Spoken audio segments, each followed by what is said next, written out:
Hi, I'd like to show you my Francesco Biasia handbags. And I know that they are very, very popular in Europe. And if you go on Purse Forum, they have a very, very nice reviews when it comes to their handbags because of the durability and all that. So undoubtedly, if it's Italian made, um, then it must be good, right? So that's just my theory. Okay, and I think it is a fact. It's not just a theory. If it's Italian made, it must be good, right? Because Italians are the best when it comes to the Italian artisans are the best when it comes to,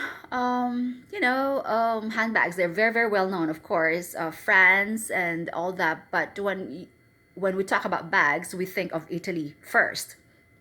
Okay, so I have two handbags here, a completely different style, and the left one, this one looks like a vintage piece, and when I read the bio, this brand actually started in the 1970s, and I know that they are still producing handbags at this point. So this one is more current. Okay, so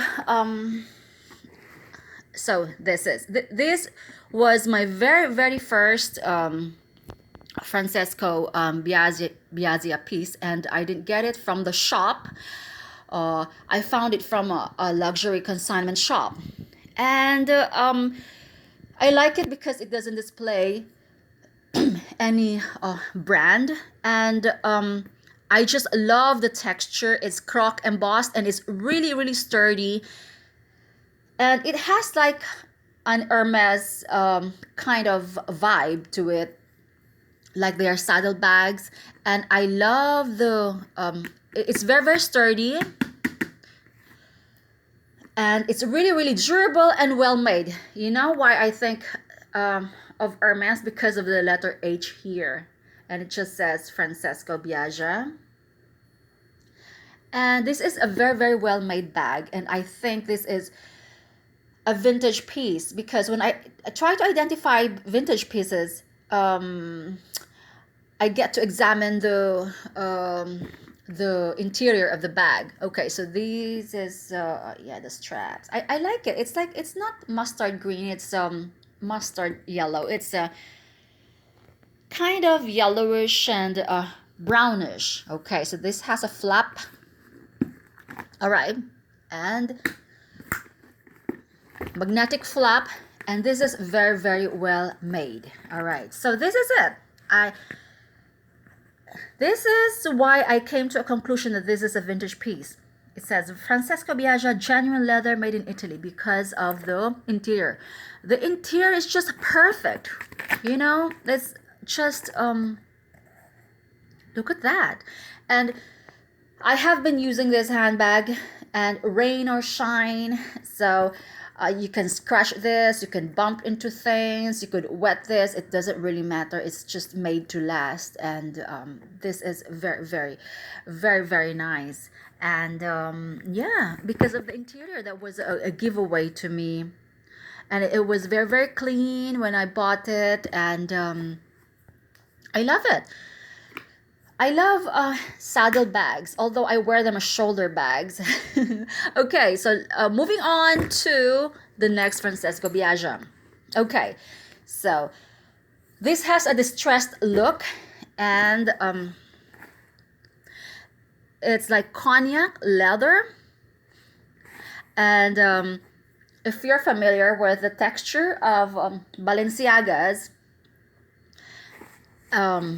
distressed leather, this would be it.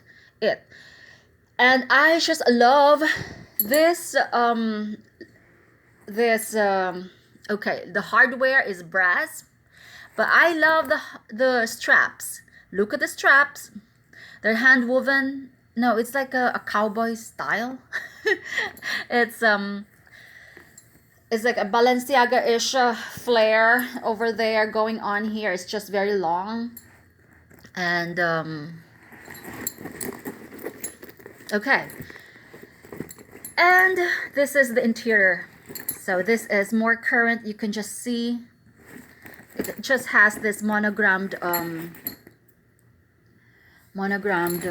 silk interior. I love this kind of interior because you can easily clean it, and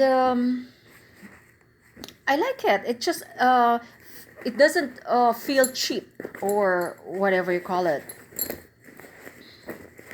It just looks and feels so expensive. Okay, this is like a croissant.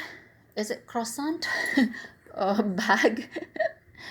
Croissant baguette. No, it's not a Fendi bag. Okay, and I just love the half moon. I mean the shape.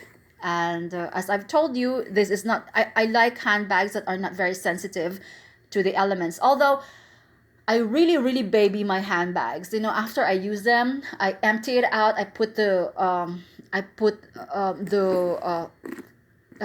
fillings back. I mean, the paper back, and I put them back in my display case to keep their shape. And I also wipe them with baby wipes to sanitize them so they could go back again to my to the storage area. And yeah, so I have a funny story about this Francesco Biasia. Okay, so my sister, when my sister was in Italy last year, I asked her to get me a handbag from there. So I did not specify any, you know, I told her I'm not looking for any particular designer, just get me something from Italy. And she said, okay, because she's not into handbags, so she's not very,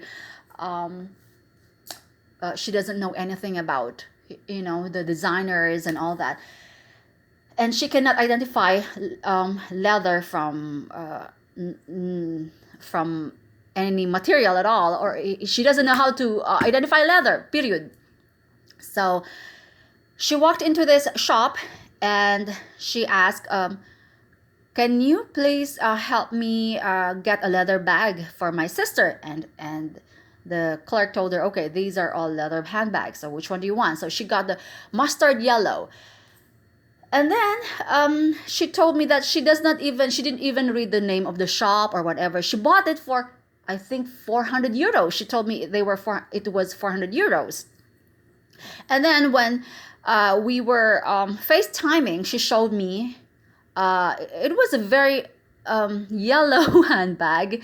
And I said, I was like, why did you, I was like scolding her, why would you pay 400 euros for that? You know, it's like, it's not even a known brand. And she told me, yeah, it says, I didn't even know what it was. So she read me the name. She says, Francesco Biasia. I said, yeah, Francesco Biasia. I know that brand, but I don't have one. But anyway, she said she's not going to bring it back anymore. I said, you should not have paid that kind of money for a handbag, because it's not, you know, if I had wanted one, I would have asked her to get me Valentino or something. But I mean, a more known brand here in the US. And then she told me, and then what happened was, she gave it to my other sister because she had that notion that I didn't like it, because I said, why did you pay that amount of money? And so she gave it to my sister. So I said, it's okay, no biggie. I was able to find two fairly new to me handbags. So that was just really, really funny. Okay, so there you go. I love this handbag. This is my favorite, actually. Okay, bye.